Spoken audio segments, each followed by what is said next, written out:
Well, good afternoon, everybody, and thank you so much for coming to this afternoon session. Behind the curtain, how film festival programming really works. The aim of this panel session is to really give you guys a good idea of exactly that, the politics of how programming film festivals work, and the reality of being a filmmaker who is applying to lots of different film festivals. And we have a really fantastic panel. I'm really pleased. I'm Adam Benzine from Real Screen Magazine, by the way. Hello, everyone. On my right, we have Kim Longinotto. She's kind of representing the filmmaker point of view. She's a Sundance-winning director who has produced so many fantastic films. I don't even know where to begin. We could start with her latest, which is at the festival, playing this week, Salma, which was at Sundance in January, and she's made other fantastic films, including Pink Saris, Divorce Iranian Style, The Day I'll Never Forget. So we're very lucky to have her here. Welcome, Kim. To my left, we have Charlotte Cook, who is the director of programming for Hot Docs, which is the biggest documentary festival in North America, based in Toronto. Before joining Hot Docs, she worked with Frontline Club in London. She's a fellow Brit like me. And before that, she also worked with BBC Storyville. Hello. Hi. And to her left, we have Janet Pearson, who is the head film programmer for South by Southwest, which is the funnest festival in Texas and in America. It's the funnest festival in America. Going to South by Southwest is a truly wonderful experience, and they've given birth to so many great documentaries which have gone on to have very long, successful runs. So we're very lucky to have her here. And I also just want to point out a little connection that I made, that this is the 20th anniversary of Sheffield Doc Fest, and the 20th anniversary of Hot Docs, and the 20th anniversary of South by Southwest. So. South by Southwest film section. I don't know what was going on in 1993, but, you know, people got creative. Somebody just asked that the other day, and 1994 was a really watershed year for filmmakers emerging, too. So it's interesting to think, for a researcher, like to actually think about, it would be nice to know that. Oh, I think we have to be a bit closer to the mic. Okay. And at the end of the panel, we have Samantha Barua, who is a researcher. He's a PhD candidate at King's College London, and he's been doing a lot of research into film festivals and the value chain at film festivals with regards to filmmakers and programmers and all the different types of attendees who come to film festivals. So he's going to offer a slightly different perspective as well. I thought I'd cue things off with just a little bit of a fun clip. I'd like you to think of it as metaphor and decide who is who on the clip. It's just a short clip. If you could start. Do not arouse the wrath of the great and powerful Oz. I said come back tomorrow. If you are really great and powerful, you'll keep your promises. Do you presume to criticize the great Oz? You ungrateful creatures think yourselves lucky that I'm giving you audience tomorrow instead of 20 years from now.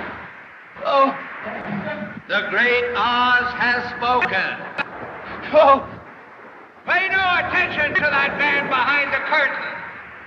The great Oz has spoken. Who are you? Oh, I am the great and powerful Wizard of Oz. You are? I don't believe you. No, I'm afraid it's true. There's no other wizard except me. You humbug! Yes, it's exactly so. I'm a humbug. Oh, you're a very bad man. Okay. Well, let's get started with the programmers. Maybe, Charlotte, you can start by telling me roughly how many submissions Hot Docs tends to get a year. We got close to 2,800 this year. Okay. And from that you screen? Me personally, I screened... From that the festival plays? Oh, we played 206. Okay. Yeah. And Janet? Yeah. I should point out that South by Southwest has documentaries and narrative films as well. Yeah, so we had, is this mic on? There, okay. So we had about 5,700 submissions. Of that, 2,100 were features, another 3,600 were shorts, and we showed 133 features, Okay. about 120 shorts. And it's not just the two of them that watch all of the films. They obviously have teams of programmers working with them. How many at Hot Docs, roughly? 12. 12. We have 12, yeah. But that's split into Canadian and international. Okay. And Janet at South by? We have 3.5 feature programmers and 1 shorts programmer. And then we are supported by a community of volunteer kind of weeders, pre-screeners, but in terms of, it's a tiny, tiny programming staff. And we all kind of have day jobs producing the festival as well. Okay. So, I mean, give me a ballpark. How many documentaries do you two end up watching a year? Well, personally, I watched 1,044 this year. 1,000. And Janet? I did not personally watch that many. It's not a number I'm comfortable talking about. I watch as much as I can. I'm watching a fraction of what's been submitted. It's in the hundreds, it's not in the thousands. Okay. So, I mean, we have a young filmmaker here, and they've just finished a documentary that they've been sweating away on for, 2 to 5 years, and they want to start submitting it to a festival. When they send in a DVD and they pay their screening fee, what will the process be for that film?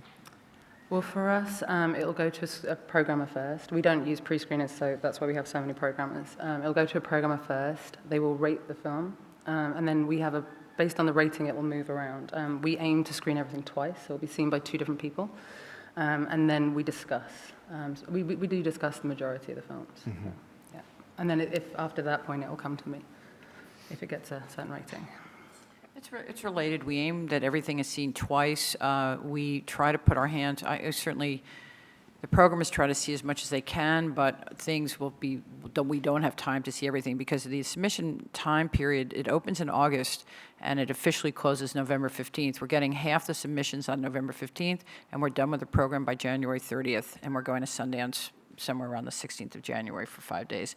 So it's an impossibility. But we have a database that we spend a lot of time looking and flagging things that are interesting to us, work that's interesting to us. So we're always looking for things we're not connected to, besides all the things that know to get to us personally. But then we're also looking at the grades from the pre-screeners. And some things, we aim for everything to be seen twice, and several things are seen a lot more than that because they're intriguing and we kind of spread them around. And then, I can choose anything and to sort of say, yes, it's in. Otherwise, there's a bit of a conversation. But it becomes, it's almost like sculpting in a way, because you get all this stuff and once in a while there are films that are just really queer. You love them, they're great, they're perfect for you.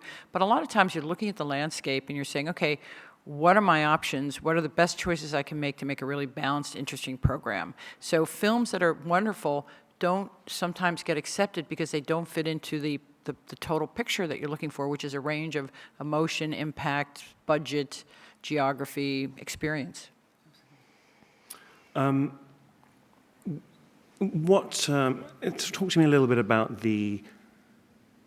if you would say, a hierarchy of film festivals, how they sit. I mean, there are a number of different factors that you guys take into consideration when you program documentaries, and one of them is other festivals that it has played at. Can you talk a little bit about how you consider, if a documentary has already played at Sundance, or if it has played at the Toronto Film Festival the previous year? I'll jump in if you want. So we showed, of the 133 features we showed last year, 78 were world premieres. We absolutely make space for films from Toronto and Sundance. We aim for about 14. And once again, there's not a hard line in terms of docs, but we tend to half the programmer docs is sort of how that works. But the number changes a little bit year to year. But we're looking for maybe 10 films of Toronto that tend to be more international because we're not in the world the way a lot of other programmers are. So we take films that are we get more international stuff from them in general. And then from Sundance, we're looking for a number that's 14. I don't know why, but it's a 10th of our program, it's a 10th of their program, it kind of works out. And then there's, usually something from MIDFA, at least a couple of things from MIDFA. We have some international docs that we can have played extensively other places, but if we think they're interesting enough, we specifically look for them. We have a category called Festival Favorites that has room for about 20 films. Once again, it's dominated by Sundance films, but can be for films that we make exceptions for because we just do. Act of Killing was one of them. Alan Berliner's film, which had played in several other film festivals. So that's the short answer. But we try not to be really. You have to have guidelines because there's just too much. So there has to be kind of organizing principles, and there are, in terms of press and industry, they are the ones that are paying attention more than anybody to the premiere basis. And I think when the first line of any journalist's press release is not like South by Southwest is presenting 78 world premieres, then I can change my attitude a little bit. But when that's the opening, that's kind of what we adhere to. Yeah, I mean, we do have a certain amount of pressure to have world premieres for that reason.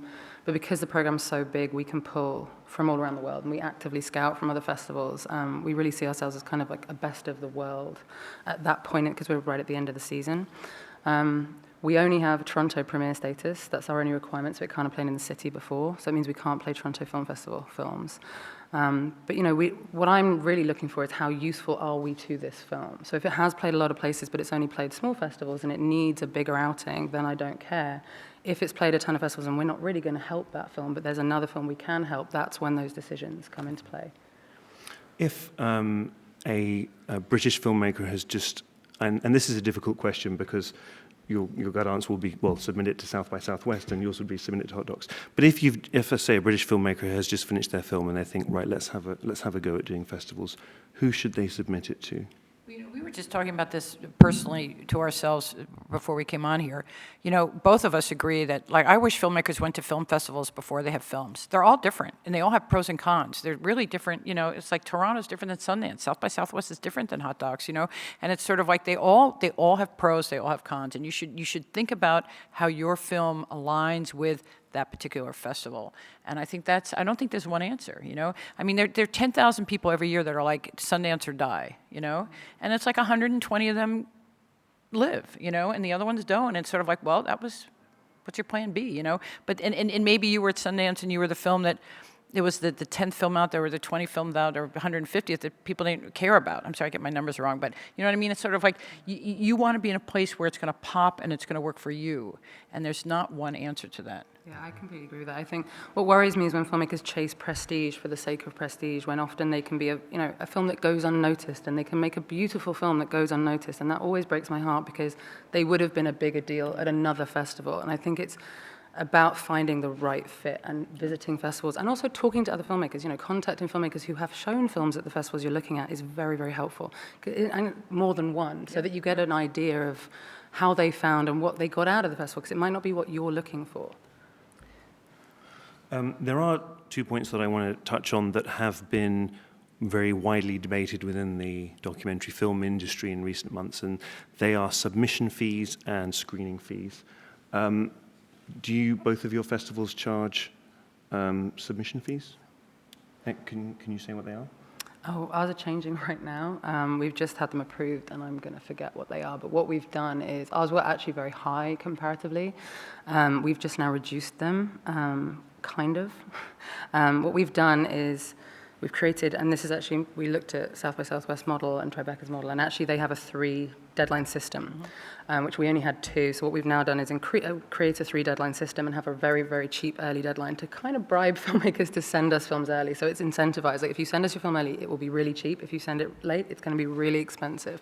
And that's the only way we could. When you do that, when you send it in early, that's what we're seeing. And I know we're not going to look at it again. So I don't know if you are. I prefer it early, definitely. Yeah. Because there's a real some people submit early for the early deadline, but then they want to send you the better cut that they made 2 months later. And the thing is, we can't watch it anymore. We're too busy. Well, we don't mind that so much, but the problem for us is the timing, because South by Southwest and Berlin create a bottleneck for us because we get a huge amount of films. So it's trying to allow ourselves to have time with that as well.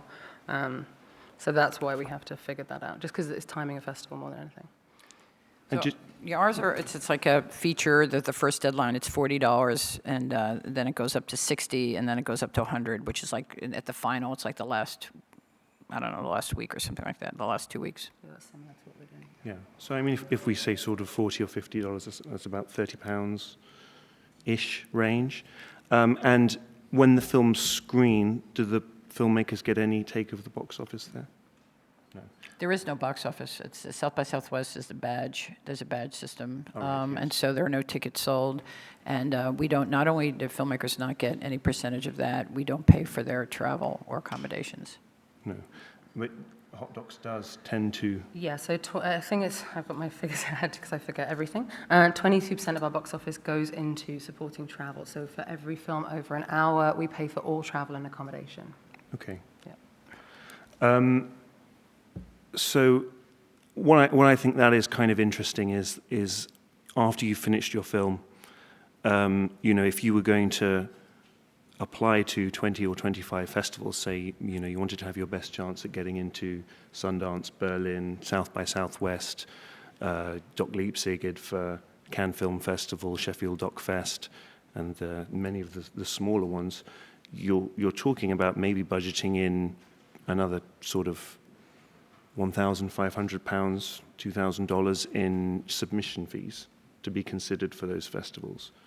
And then when if you were to go to all of those, you wouldn't be getting, you'd get your costs covered, but you wouldn't be getting income whilst you were there. You might get your cost covered in some Yeah. places Well, you like might- ours. yes, you're you not, might get you're your not cost getting your covered. cost covers, and in places that you're getting partial cost covered. Well, here is where I'd quite like to bring in Kim, because Kim, for example, with her latest film, Salma, has been invited to lots of different festivals, and I think it would be interesting to talk a little bit about how you manage that process after you finish the film. Right. I think we all have this dilemma really, because I remember when we finished Selma, I thought, I've got to you have to make, because there's this laws of the premieres and things, I had to say, should I go try for IDFA or Berlin, because you can only do one of the two. And I find it a real shame because it's different countries.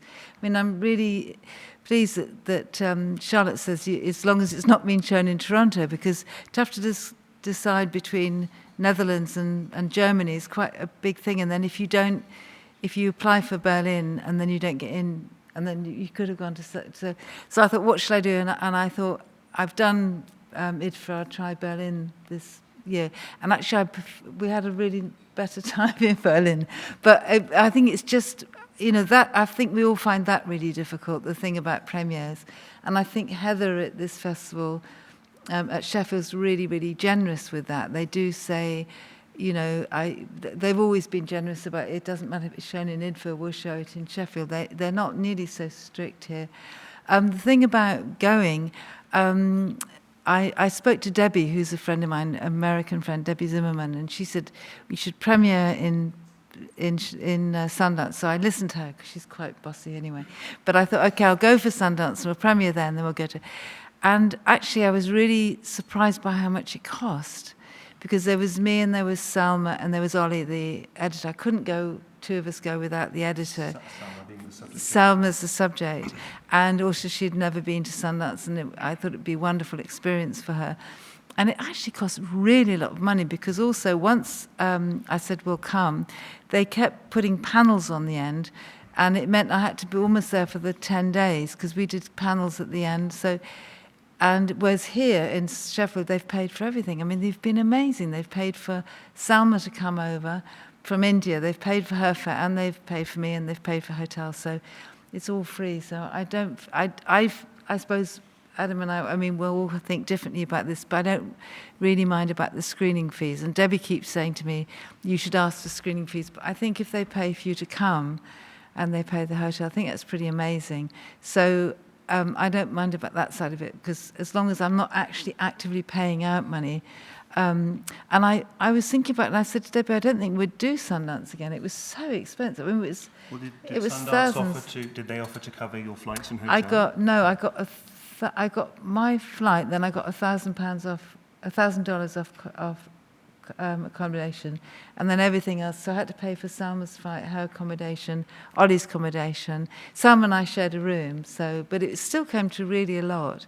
But the equation, there's what you're spending, but then there's what you're getting out of it. So did you, I was just going to come to that, actually, because I was saying to Adam, and it's true, I did, didn't I? I said I was really glad I went, actually, but not really for what I was getting out of it in terms of the film, but it was an amazing place for Salma to go for her first screenings. What was really the packed cinemas, every cinema was packed. Then they did a wonderful screening in a school, a high school in Sundance, and it was all for young girls, and Salma said, none of you girls would be here. It was the whole thing. And also, the American audience seemed to be very emotional. They all stood up and gave her an ovation when she came in. I don't think English people would do that. Not for me, it was quite good. There was a polite clap for me, and then when I said, Salma's here, everyone stood up, and people came and hugged her. So that was wonderful. So I actually said to Adam, before this, because he was asking me about the worth of it, I said I couldn't have found a better place to premiere the film for Salma, because you probably haven't seen the film. It's a really brave thing for her to do. She's opening up her family and her culture and her tradition. It's a really dangerous and brave thing. And all these American people came up.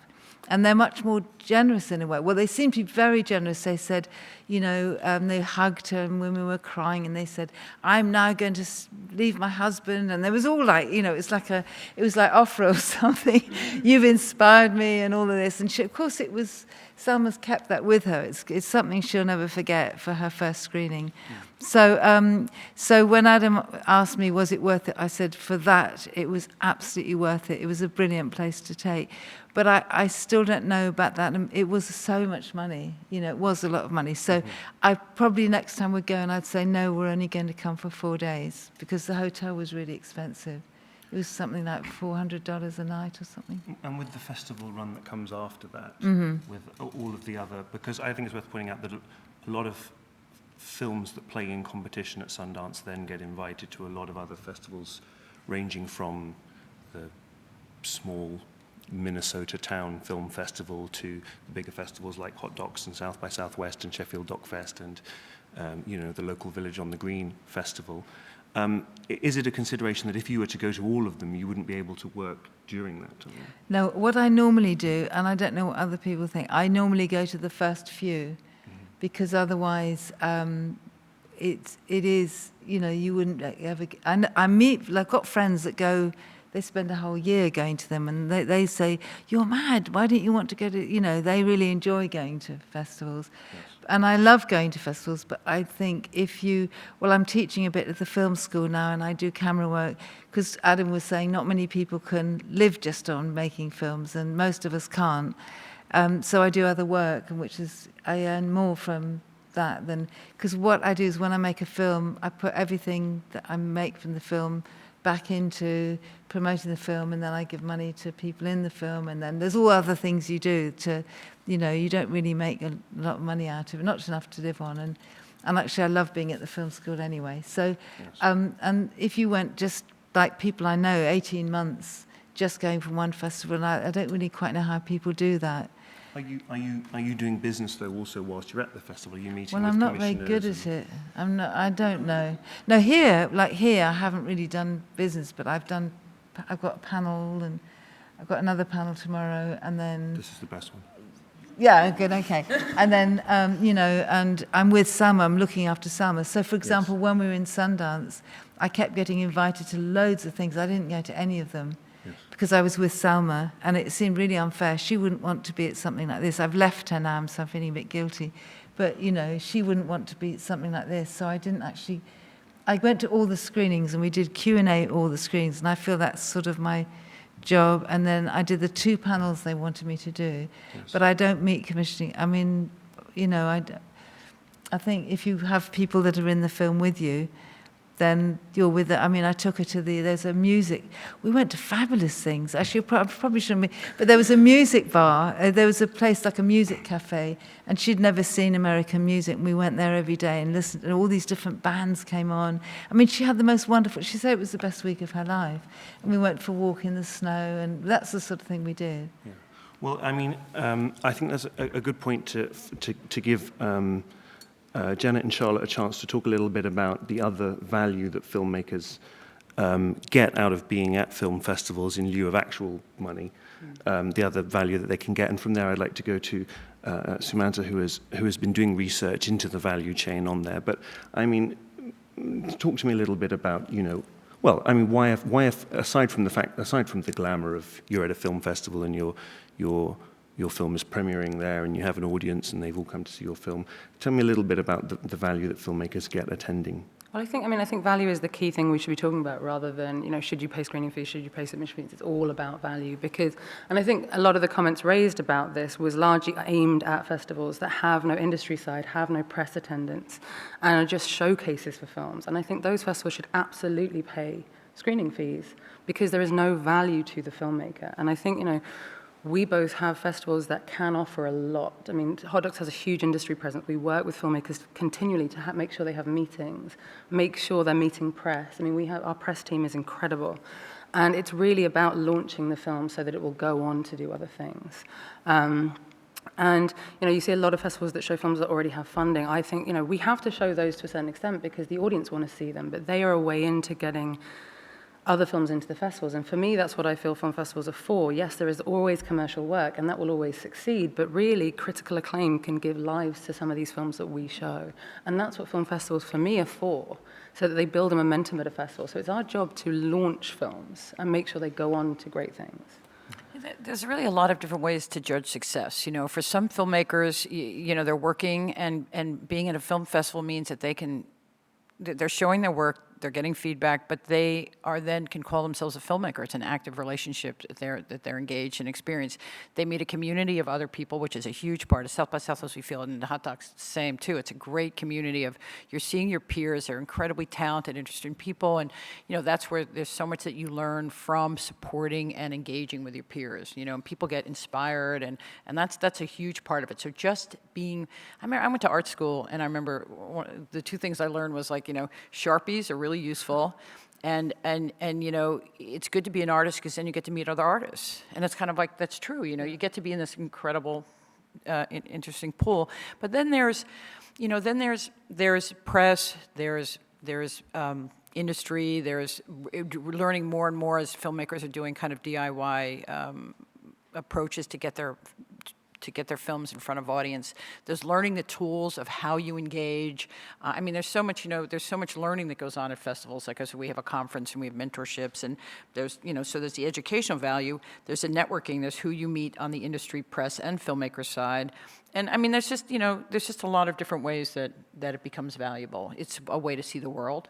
I'm not a filmmaker, but my traveling is always centered around film festivals. That is the extent of the world that I know. So it's not one thing. And I think people, there's the truism of what you put into it is what you get out of it. People have very different experiences, and it's based on how they engage. It's funny, there's a filmmaker in the room. We were just talking the other night, and they had two different experiences at our festival with two different films, and sort of the learning lesson of that was having to be very particular. Even though you thought you learned the lessons on the first film, you had to actually reassess how different the second film would be, and how to work it, and would that be the same, and what would the value be then? So it's not static again. Yeah, and I think also, they are a really good place for your next project. It's not just about the film you have. At Hot Docs this year, we had one film fully funded through our forum that played this year. So there was a whole loop of Hot Docs where they got all the money for the film, and then we showed it. And then we also had a film last year that the film they were showing didn't do amazing well. It was a very, very kind of niche subject area, but they got a 7-part series for future work out of Hot Docs. And I think, they would have been much more thrilled with that than a $200 screening fee. Yes. I think I should have mentioned at the beginning, I want this to be an interactive session, so if you have questions, you don't need to wait until the end. You can throw your hand up and we'll take them midway through. But that's it. Just before that, I do want to pass over to Samantha just to talk a little bit about his experiences of his research, and then I'll come to your question. Mine is academic research, and I have interviewed the filmmakers, buyers, distributors, and the festival organizers.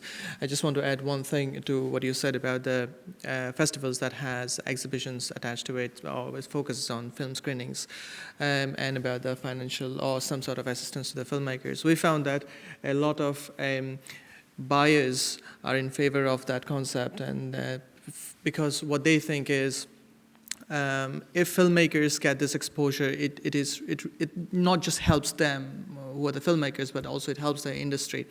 And value, we have found that,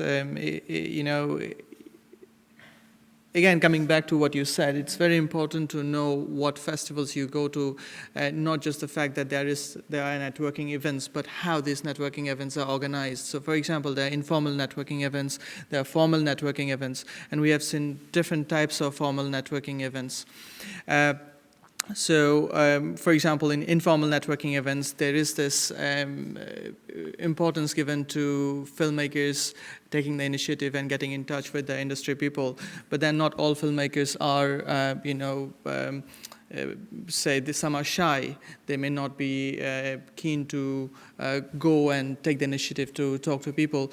But that doesn't mean that bad filmmakers. They might be excellent filmmakers. So there are these platforms where their meetings are organized by the festivals.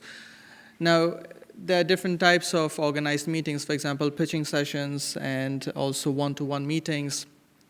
What we have found in our research is that filmmakers prefer some sort of organized meetings, and it's amazing for them to have one-to-one meeting, but then it's not really convenient for the buyers to meet everyone, especially commissioners.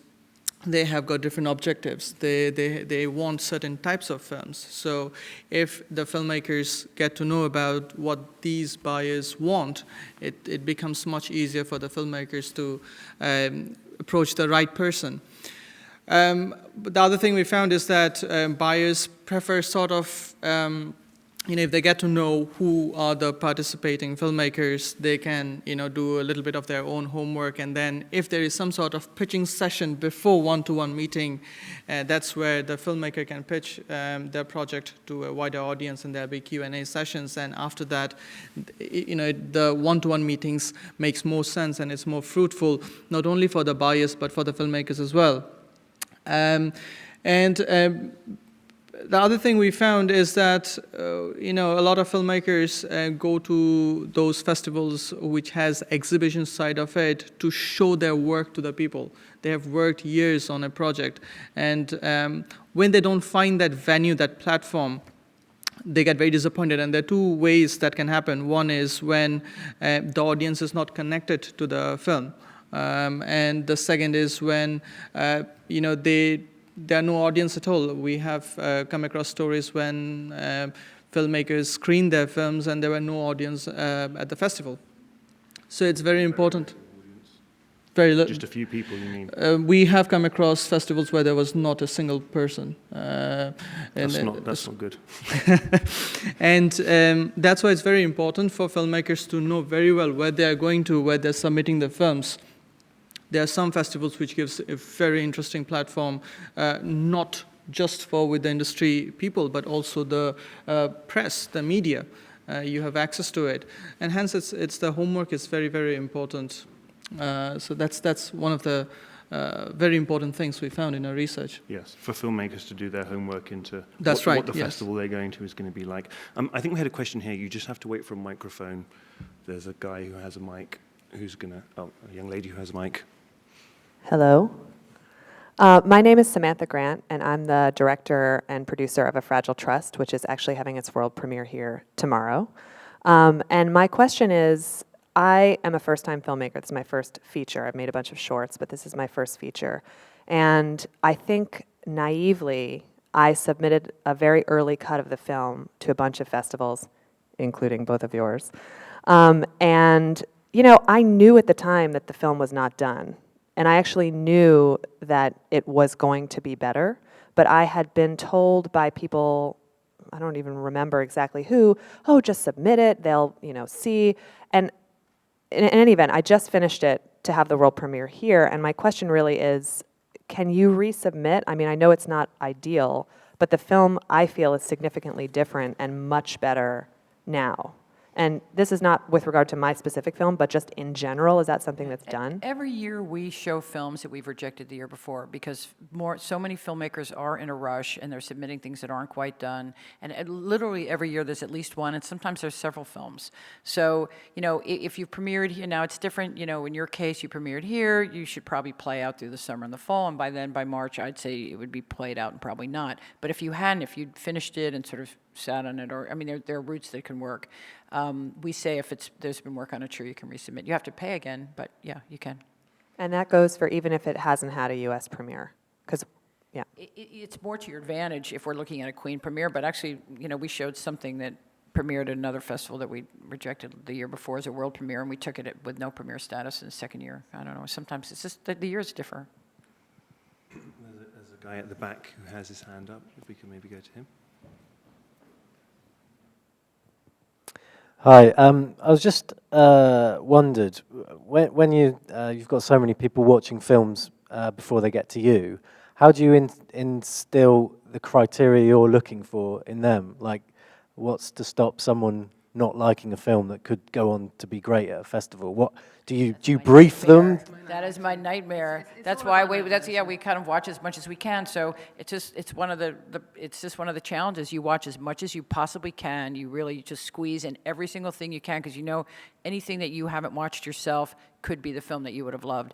But what the reason we know our system is working, though, is because not in the 5 years that I've been in my position, there hasn't been anything that I've regretted that has popped up somewhere else that I wished I could have shown, that I would have shown. Yeah. There wasn't any game changers that I missed. So. I'm a real control freak when it comes to this. I'm really terrified of missing stuff. I think when we prep the filmmakers, we give them themes we're looking for, but really we trust them. They're very, very experienced at what they do, and they know that if it's not their taste, to pass it to somebody else. So they know that there's something there, whether it speaks to them or not, they pass it to someone else, or they flag it with me. And we're very, very good at catching that stuff. And we also, we actually had 2 extra screeners watching stuff that was low rated to try and see if they'd made mistakes, and one of them made it into the festival. So we're really, really adamant to try and not make mistakes. The one thing we do have as well, which is a real catch-all for me right now, is that we have a cinema now in Toronto. We have our own cinema.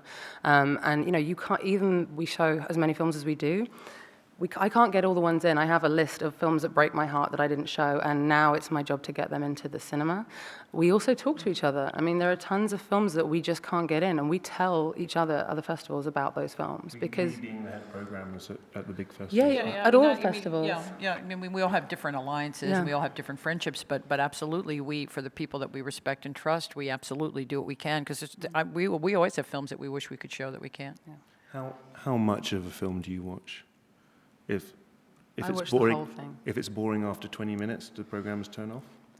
30 minutes? Well, I think we have a trouble because we get the good stuff, so they're not bad films that come to us, so it's not a case of us turning stuff off. But programmers, ours are contracted to a minimum 45 minutes, but actually, I actually have to sometimes stop them watching, because one of them watched a whole 6-hour series this year, and I kept saying, we don't show series, but they were so adamant they wanted to watch everything, so I luckily have these kind of crazy programmers. I err on the side of watching too much, but I'm trying to learn how to turn stuff off, because because there's not enough hours, and if you spend time on something that isn't right for you, you're not watching something else. That's true. So I'm getting more ruthless about it. And is it not a case, on the other hand, that if somebody is paid a submission fee, there's an expectation that you'll watch? It's been seen twice.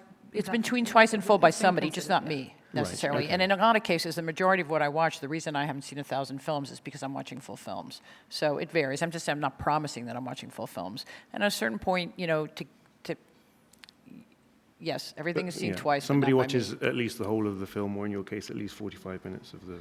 No, that's one person, so if they didn't like it, then they push it to somebody else. So it will be seen the whole way through by someone. Okay. Absolutely. And the reason I screen a lot more is because I start and do a lot of festivals. So I screen about 400 films before we even get to submissions. You have a follow-up? It's an interesting point, though, just in terms of your sense of righteousness, in terms of somebody's paid a fee because there's a whole process, and it's like, if it gets to me, if I'm looking at it first, and I'm seeing it, and I know it's really not something that I'm sure we're not going to show, it's gotten a really good look. Yes. But I'm just, from that point of view, that I do think some filmmakers think that there might be a chance that they would submit and it wouldn't even get watched. No, yeah, unless I'm killing it, it's seen full-time twice. Yeah. Just to follow up from the question, so if there's no criteria for what you're particularly looking for, if, say, a filmmaker's got a limited budget to enter only a certain number of festivals, what's the best way for a filmmaker to think my film would be better suited for this festival rather than that? If Look at our choices. Yeah. Look at From come to the previous festivals. years. Look at the yeah. We all have kind of programming sensibilities. I mean, Charlotte's been in her role for 2 years, so it doesn't go back as far. I've been in mine for 5, but you can see the kind of work that we're choosing. There's no formula, but you get a sense of some kind of sensibility. And also look at what you need from the festival, because that's part of it. It's a dual thing of what is that festival looking for, but also what do you need? And does that festival fit your needs? I will say, just as a little side point, Hussein Karimboy, who programs for Sheffield DocFest, did tell me he couldn't be here, obviously, because he's running around like crazy doing DocFest stuff here. But he did say if somebody writes to him and says, I'm really, really, really poor, and they take the time to write to him, he will waive the screening fees.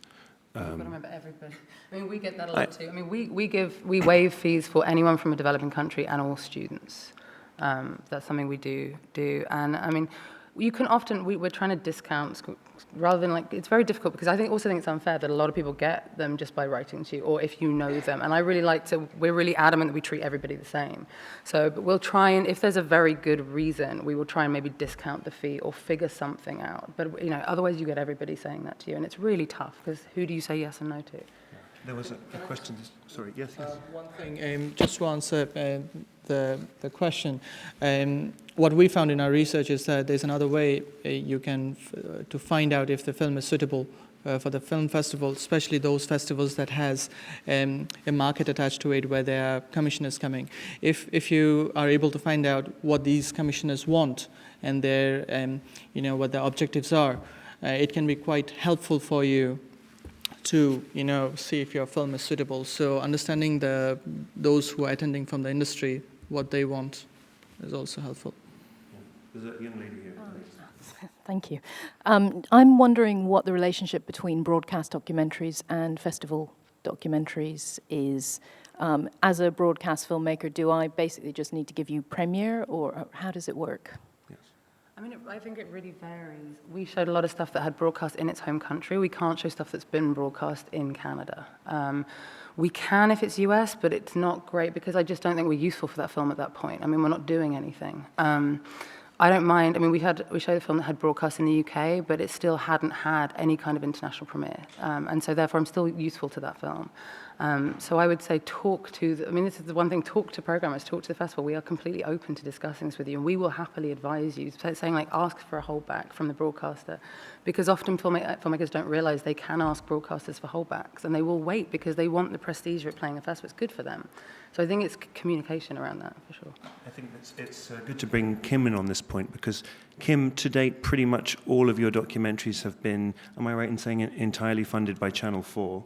Yeah, and but Channel they've 4 changed now. They have changed now. But just historically, so Channel 4, the TV channel, has given you the money to make a documentary. Yeah. And then you've submitted it to festivals. I always put a little thing in, and they've never minded saying it won't be broadcast for a year. So I always do that, and there's never been a problem with it. And that's in the contract, And also I always put in who I want to work with, so that I get. That's all I do. Who you mean I want at the commissioners or at the festivals? For Channel 4, I say I want this person, that person, and I want you to hold it back for a year. And it's never been a problem at all. They always just say yes. I think generally, I might say TV channels love it if they can say we're going to play a Sundance-winning film that was at the Cannes Film Festival and has had this acclaim.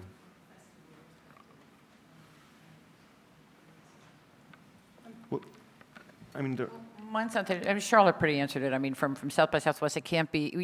I guess the only thing is it can't have been broadcast in America, but I don't think it matters to us if it's been broadcast internationally. As long as it hasn't been available in the U.S., we would still consider it. If that's what you're asking. As we enter an online world with torrented films and. Yeah, we make exceptions once in a while. I mean, we showed Pirate Bay this year. And Pirate Bay. I mean, their whole thing was wherever they premiered so they went on Pirate Bay at the same time. So they premiered in Berlin, and we had to think about, it would have been no issue for me if it had premiered at South by Southwest and it went day and date on Pirate Bay, but I had to think about, okay, well, it's in Berlin, are we still going to show it? And we went ahead and showed it anyway. There are the guidelines, and then there are the films that you. A film like Girl Walk All Day, that's one of my favorite films I've seen in years. It's like a kind of an extended music video, 90 minutes. It was made through Kickstarter. It was available on the web in pieces. It had no premiere status of any kind, and it's just one of the most exciting things I'd seen in years, and I wanted to be part of it. I loved everything about how they made it, how they were showing it. Every time they showed it, they created more footage than they put online, and it was just so we put it in a special events category just because it had no premiere status. So there are always exceptions when the work makes sense to you. Yeah, I agree with that. I mean, I think with Simon and the Pirate Bay film, we all talked to him a lot about this, because also we were scared he was going to hurt his film. And I think we realized it made sense for that particular film. And there are other films where you find out they're online, and it breaks your heart because you can't really show them. Because again, it's no use to that film anymore. And also it's tough on the audience. When the audience finds out it's online, they're not happy with us. So it's working with the filmmakers to make sure they're making the right choices for their film. And if we can see that, often we can make exceptions. Jennifer had a question here, and then there's a guy at the back. It's a great panel, and I'm really enjoying your comments. And I have about 103 questions to ask you, but I'll limit it to one or two, maybe. You mentioned having a festival landscape, and there are themes that come up at festivals as well. So this helps an audience to organize their experience, and it also helps filmmakers perhaps to be able to. The question is, you go to a lot of festivals, and at the festivals there are pitch sessions going on, so you're aware of what's coming up to some extent. How much, I just don't engage in that because I can use my time efficiently that way, so I don't go to pitch sessions. No, but people who work with you probably. We're really small staff. Okay, so they don't. But other festivals maybe are aware of what's coming up. I wonder how much you sort of work with projects that are of interest from filmmakers like Kim, whose work is generally known and always excellent. But there are other names as well in the field. How much you work with those filmmakers to sort of groom them or influence them into having a premiere at the festival, and how that might give, in some way, there's a negative side to this too, some preference to those filmmakers that newer filmmakers are not able to access. I mean, I have a rule personally, which I don't give any feedback on a work in progress, because I don't want any kind of filmmaker to change the film they want to make based on whether they think it'll get into hot dogs. I don't want to ever do that. But we do have our industry team, and Elizabeth, who works on the industry side, has no input in the program at all, and she often guides filmmakers, not editorially, but in terms of how to raise money, what's best for them, and I don't get involved in that in any way. I mean, I don't necessarily take the films we had in the forum, any of that. We're very, very separate and protected for that reason. I don't really work with filmmakers in terms of the editorial side of their film in any way. It's more just advice in terms of strategy. But I think, what you bring up is every time you show a film, you develop a relationship with a filmmaker. Not that we have actually is time to talk. I mean, I wish we did, but you like their work, you're engaging with their work, and they become alums. So like we actually don't waive submission fees for anybody but the alum. Once you're an alum at South by Southwest, you don't have to pay a submission fee anymore. That's the only exception we make. But then, so it's interesting, every year there are more and more alums. Well, we show a balance of work. So, I'm going to take an active interest in somebody whose work who I've thought was interesting before. I'm going to make sure to see it myself, but I have to have room for new filmmakers. There have to be new voices. So there's no de rigueur. There's no sense that, well, I thought I'm your guy, I'm going to show, and it's like, well, no, every year, every film, it's a new decision. Yeah, I think this is a bit of a myth within film festivals in that, we have our friends and we give them preferential treatment. I hate when friends submit to me because I'm terrified I'm going to hate their film. And we've all had to turn our friends' films down, and it's horrible. And also, yes, we pay attention to big names, but what we're all looking for is discovery. We want to find the new talent and claim it as our own. I mean, that's something that is almost addictive, is trying to find those new voices. So I think we are looking for people we've never heard of. We're looking for first-time filmmakers. I love first-time filmmakers. We've opened the festival twice with first-time filmmakers. This year as well. Yeah, so two years in a row. It's something we're all looking for from Sundance, all the way through. Would it be unfair, though, to say that if you're Errol Morris or Michael Moore or Alex Gibney and you submit and you say, this is my new film, I want it to open at Hot Docs, you're going to be treated differently? I mean, Depends if they made a good film or not. Yeah. is an average film by Michael Moore going to be treated as equally as a good film by a My first-time? programmers wouldn't let me treat them any differently, and I don't want to treat them any differently. They've got to make a good film. I got a lot of history with Michael. It's unfair to promote That bad work. that wouldn't It's work in bad for the anybody's filmmaker. favor. Yeah. Anyway. Okay, there was a guy at the back who had a question. And apologies if this makes me sound like a kind of cold-hearted business shark. Just speak into the microphone a little bit more. Kim, if you don't do the festivals for the business side of things in any way, why do you do them? And you talked a bit about your experiences with Selma. Could you talk a bit more about that and some of your other films? Yeah, I sort of thought when you were saying that about that, I thought, oh God, I'm saying all the wrong things. But it's just me personally, because I know that I'm probably not very good. But actually, when Simana was saying as well about meeting commissioning editors and things, I used to know Peter Dale quite well, who was at Channel 4. I mean, we all loved him. He's this fabulous guy. And I remember him saying to me just quite casually, sometimes it's really stressful being at film festivals because I feel really besieged by people. And he told me the story about how he was in the loo once and he got something put under the loo. And so I'm very aware that it can go either way. So when Simana was saying you have sort of specific things set up where the people are there and they know that that's why they're there. That seems the better way of doing it, rather than randomly catching commissioning editors at breakfast or something. It seems, that's why I think the meat market or something like that they do here seems really good, because there's a slight formality to it and you don't feel, I was always scared of catching someone at the wrong minute. This is just from what I feel, and I wouldn't quite know how to do it with, and someone like Nick Fraser's a bit daunting. I find him a bit scary, and I wouldn't know when to, so there's that sort of feeling, really. So, and maybe I've just been doing it wrong, but I would much prefer to do it in an organised way. In England, you go to your commissioning editor, you send it in and do it that way. That's how I've always done it. I wouldn't do it at festivals. And you're in a position where when you went to Sundance at the start of the run for this, yes, you already had a broadcaster and you already yeah, had a distributor. yeah. Sure. Make movies? Well, we're quite lucky in the UK, I think. We have been quite lucky up to now with having Channel 4 and BBC, and that I know they're small. It's small, but at least we've got that. A lot of countries, you meet African filmmakers, and there's nowhere for them to go to raise money, so they depend on festivals to. But for me, the festival is very much. I always, like with Rough Aunties, I took the two women from South Africa to Sundance, and they said they were just shocked. It was just the most wonderful thing, and you want to be with them and you want to experience it with them. And that's for me we're all different, and we could all talk about this, and I know you are saying that it's there's different ways of doing it. But for me, it's a wonderful thing. If they came to stay with me in London,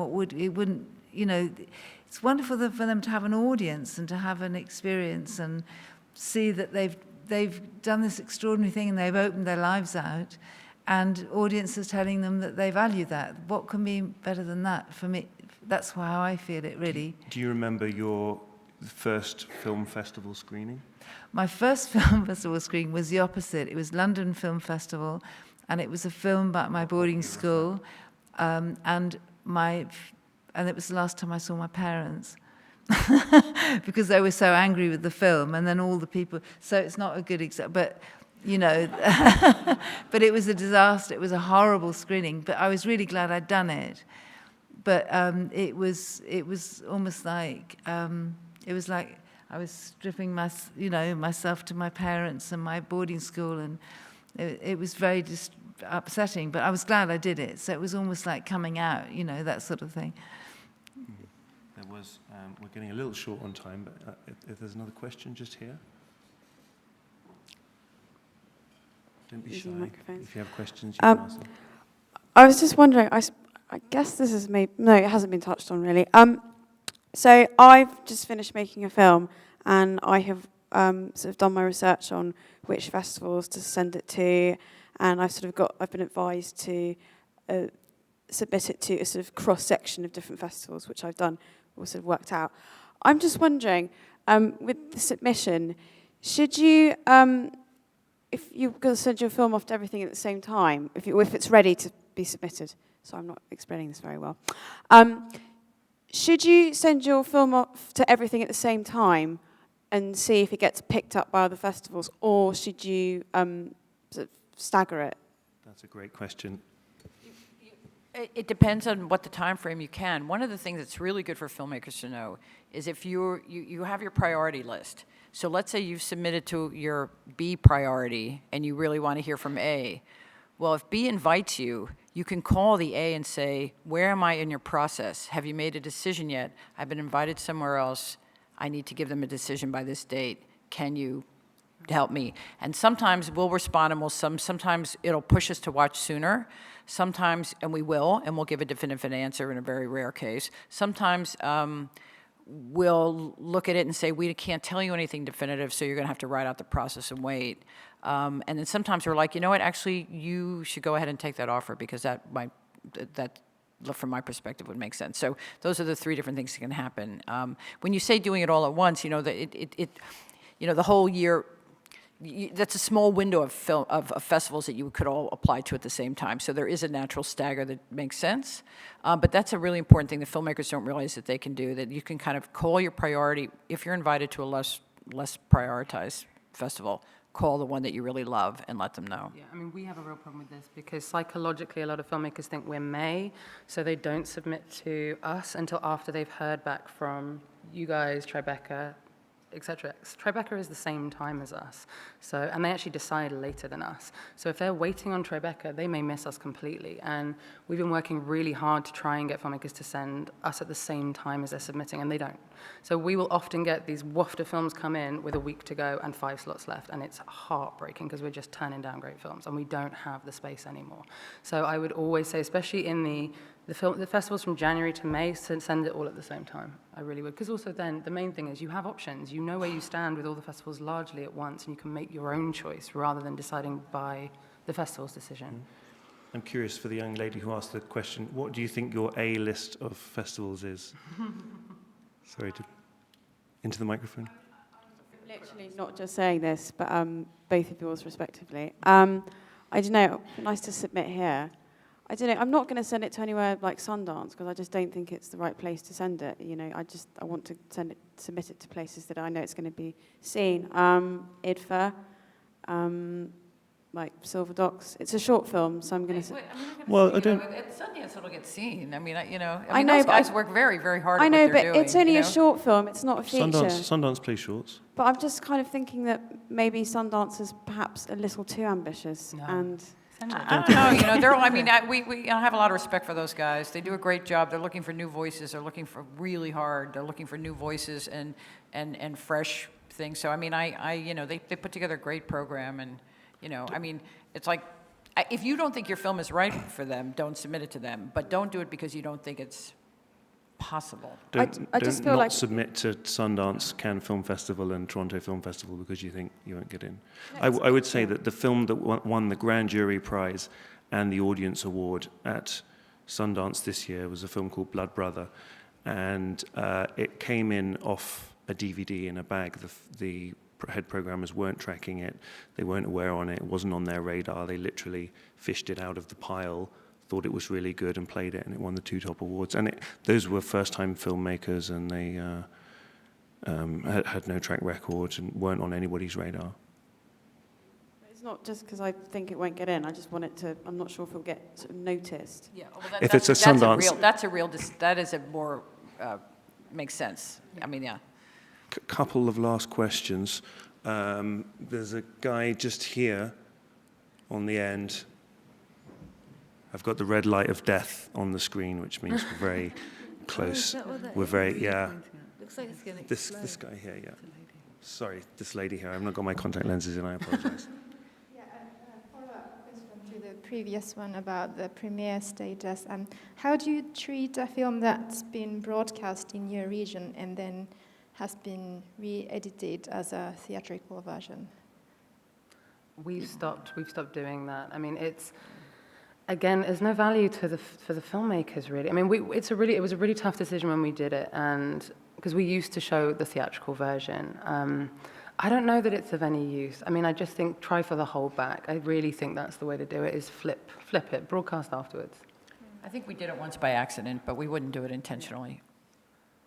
I've got a quick follow-up question on that other point. How pestering should filmmakers be once they've submitted to your festival? Do you like them to ring up and say, hey, I'm just wondering, if you watched my film yet? Hey, it's me again. That's a really good question. Don't be a pestering, but do follow up your work. If you know, if you have people that are connected to the programmers, have them send in a little note on your behalf. Why not? In case it's the kind of case with me where maybe I'll look at personally where maybe I wouldn't have before. And if you certainly, if you haven't gotten a confirmation letter, call and find out that it's been received properly, So check in, but don't be a bother. Respect the process, but it's okay to check in if you have a legitimate question or if you... Kim, you just said you'd never do that. No, I'm interested to hear that. I would never dream of doing I that. love We're human. Yeah, I would never dream. We had a film that they actually got in touch, and we were looking for something in the program and couldn't find it, and they triggered, and I was like, this is the film I was looking for. And also to ring up and say, it's been somewhere else. Can you tell me quickly? I would never do that. Sure. It's interesting to hear, isn't it? You can do that. Do you just send your DVDs in blind? And You don't ring up people, No, I wouldn't do that. So. No, I get very involved in festival strategy just because I'm so terrified of filmmakers making mistakes. You hear so many people that just think, I wish I'd done this. I mean, we had this really sweet film this year, and she called me and said, I'm going to turn down this other festival because you've invited us. And I said, no, actually, that's a great launching pad because it's a smaller film. If you get some press, you'll play bigger at Hot Docs. And so I want to figure out the best Actually, thing. that's interesting. I'm not just saying it's because it's Charlotte sitting here, but people sort of say about Toronto and Hot Docs. I've only been to Toronto once, and I remember thinking it just felt so huge, and I felt the film really did get lost because they have a lot of fiction. And you mean in terms of you mean the Toronto Film International she was saying Film that, Festival? yes. Or Hot Docs? So I showed one film at Toronto, and then the next year I said to Debbie, I'd much rather show it at Hot Docs because if you've got smaller amount of films, and it just felt and also I didn't like. I mean, Toronto just felt so huge, and I think in terms of what people were noticing was the fiction. I don't know, it's just me. No, I think as an outsider, I would say that I've noticed. Would you agree with me? I would. Oh, yeah, good. I would. Yeah. I mean, Toronto's their brilliant festival. They're amazing, 300 films they were over all a into weekend. the stars and the big thing. Yeah. And whereas Toronto, but Hot Docs, because it's smaller. And even the docs tend to be celebrity-driven. Exactly. Big That's films. exactly. So it's I'm really glad you smart to know figured. what you have. Yeah. And then you... So it is complicated. And what I like about Sundance is that if you do get in, there are fewer films. And so most of the films people will go, they're all sold out and they're all full. And you're going to get an audience. That's for me what I feel. Whereas somewhere like Toronto, I remember we had one screening, and wasn't hardly anybody there, and it was horrible, because we had that as a premiere. It was like, this is our first screening, and I wouldn't do that again. Do we have time for one last very quick question? Maybe one very quick one. Who wants to be the last? Jennifer again. Microphone. It has to be the microphone because it's being recorded. It's being recorded for history.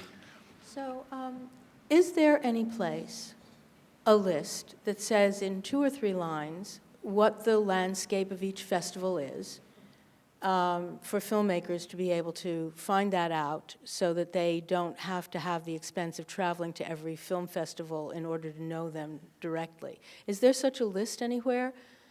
And also a list that sort of chronologically lists what deadlines would be and how that would fold into each other?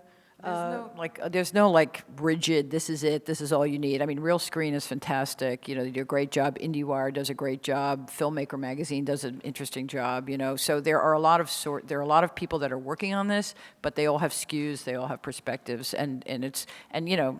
so no, it's part of your research. It's not the answer. I mean, every film festival is different to everybody, and it depends what your film is, what you want out of your film, everything. I mean, I mean from the standpoint of the programmer, not from the standpoint of somebody looking at the film festival. Is there any place where you've all laid down, this is in a few lines, what No. You can look at our websites, Yeah. look at our work, look at the work we've programmed, and look at our websites. But But no, also- I don't know. I mean, a lot of film festivals change year to year. I mean, Visions to Real this year to last year is a dramatically different festival. So we react all the time. A festival that we might not pay attention to, we suddenly have to pay attention to because their programming is exceptional this year.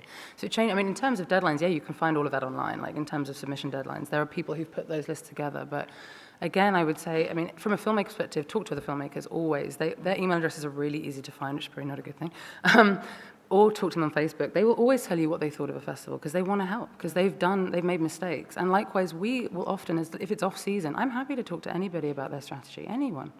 On that note, please give a huge round of applause for Samantha, for Janet, for Charlotte, and for Kim. We're really lucky to have them here.